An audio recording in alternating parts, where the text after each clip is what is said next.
Welcome to our next episode in Anxiety and Depression Adventures. And this one I'm taping on the fly because I'm having a kind of suddenly a bad day.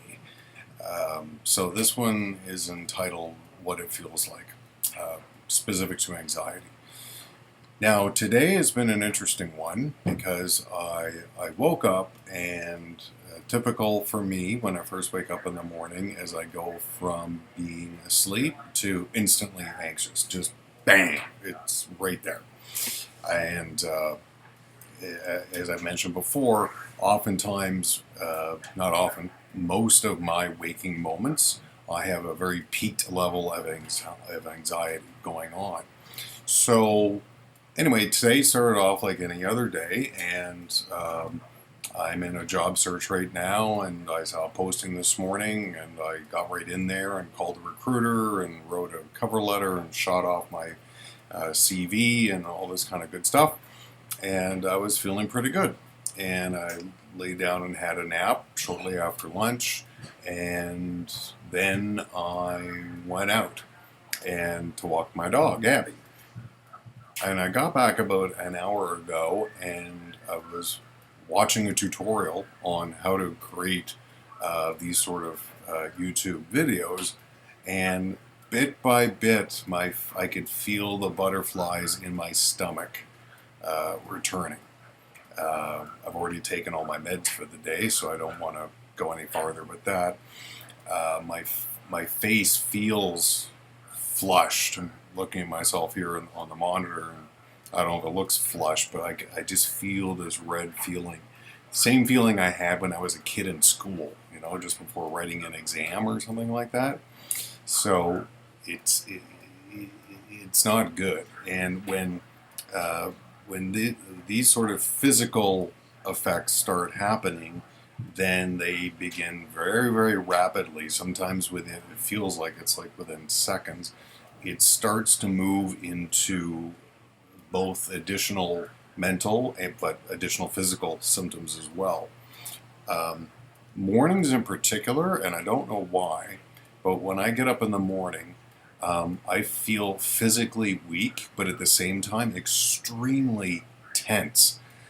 It's like there's some voltage of electricity running through my body, and I'm very twitchy. It's not like I have the shakes or anything like that. My hand's pretty steady even right now. But when I'm walking Abby in the morning, what I boiled it down to is I think what I'm feeling is, I have the whole day to get through before some relief, which for me usually is just watching some TV and having a glass of red wine in the evening. So it spirals into worry from a mental standpoint. I could pick a topic if I really wanted to, but I worry over nothing. And when I say nothing, I mean literally nothing. Like, I'm not thinking, I don't believe I am, about anything in particular. It's just I'm on edge. Almost I'm expecting something bad to happen.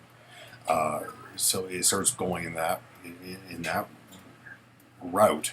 And up until noon hour, I'm not good every single day of the week. And this obviously impacts my mental capacity.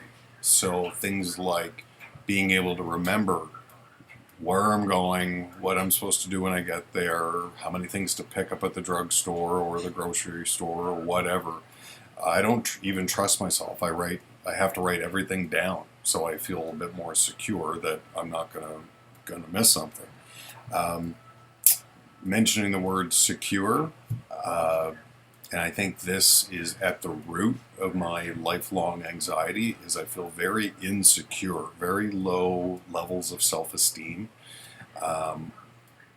especially when the anxiety is heightened. I don't feel confident. I feel like I just want to withdraw into myself and hide, though that doesn't help, of course, but it's very debilitating. I find I can't think straight. And of course, if you happen to be at work, then especially if you're in management, you need to be able to make decisions on the fly. There's going to be unexpected emergencies crop up, fires to be put out, meetings to attend, blah, blah, blah, blah. And if you're not able to think straight, pretty quick people are going to notice that Dave's not really paying attention here. So it really, really has this spiraling effect. And about at this stage of the game, the only thing I've got going for me is with every ticking moment, I'm thinking to myself, I'm one moment closer to the end of the day. When I get relief, when I can just relax in the evening. And that doesn't mean that I'm totally without anxiety, but that is pretty much the way it goes. So I don't know if this is similar to your sensations of anxiety. As I've mentioned earlier, I don't get panic attacks. And this is really hard to explain to a doctor because, you know, you might go to your physician or a psychiatrist and they'll say, oh, a panic attack only lasts for 90 seconds. Well, bully for you. I'm really happy yours only lasts that long, but mine, I don't have an attack per se where my heart starts palpitating and beating, though that also goes on physically for me as well when it's really bad. But it's not like, you know, you're trending along. I'm trying to get this in the video here. You're trending along and then boom, you go like this and then you keep going.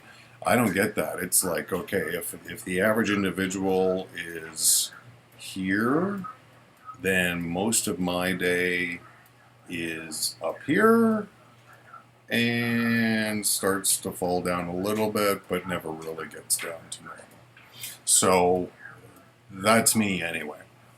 I believe everyone experiences this disorder a little bit differently than other people, so I don't want to say that just because I'm having a day like this and I'm feeling like this right at this moment, that's how you would, but I wouldn't be surprised if there's some commonality to it. So that's it for this video. I'm going to try and add in something a bit more professional at the beginning as a title for these episodes. So I thank you for watching. I welcome any comments or feedback that you have. For the next episode that I may get up tonight or I may not onto YouTube is going to be how recently have I been dealing with this type of feeling at this part of the day. So I'll share a few thoughts on that. Anyway, you have yourselves a wonderful day, and please, if you've gotten this far in the video, please subscribe, please like, please do whatever, make a comment, ask a question, whatever. Again, this is here for you just as much as it is for me to get this off my chest.